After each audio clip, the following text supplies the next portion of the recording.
Well, welcome back to the channel, Ron. Today I'm going to be talking about how I record audio with my iPad, and this is coming from a response that I got on my 10-year anniversary that I used the iPad when I did the little walk around on what I'm using for recording, lighting, and so forth.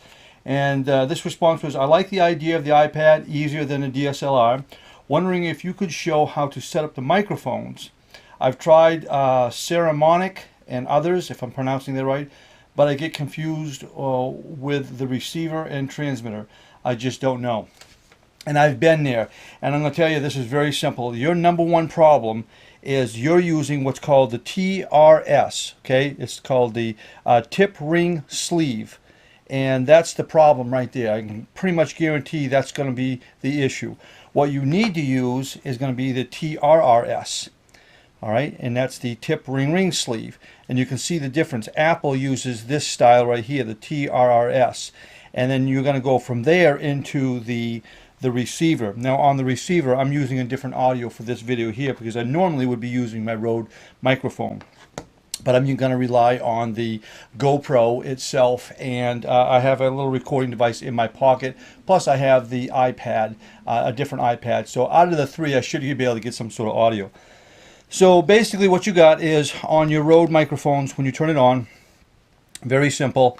This is an older model. I do not have the dual channel microphone. I'd like to get them eventually.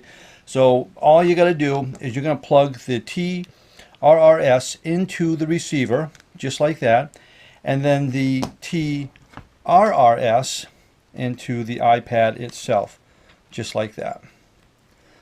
And then I just basically, all I do is I just kind of clip this like this when it's up on my tripod, and this is what I'm seeing. So I can see my audio as I'm talking into the microphone and so forth.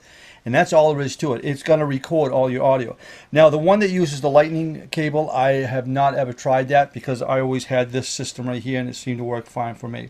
And that's all there is to it. So what you need to do is just make sure that you get the right cable. Again, you're going to want the TRS to the TRRS. The TRS goes into the receiver and the TRRS goes into the iPad. It's that simple. A lot of these, I know the Rode microphone comes with the TRS, and it's fine if you're going into, I think it's an Android system or another type of system. But if you're going to use the Apple device, you're going to need to have the right cable. So that's pretty much all there is to it. I'll put a link down below on where you can get that as well. Thanks an awful lot for watching, and thanks an awful lot for the comment.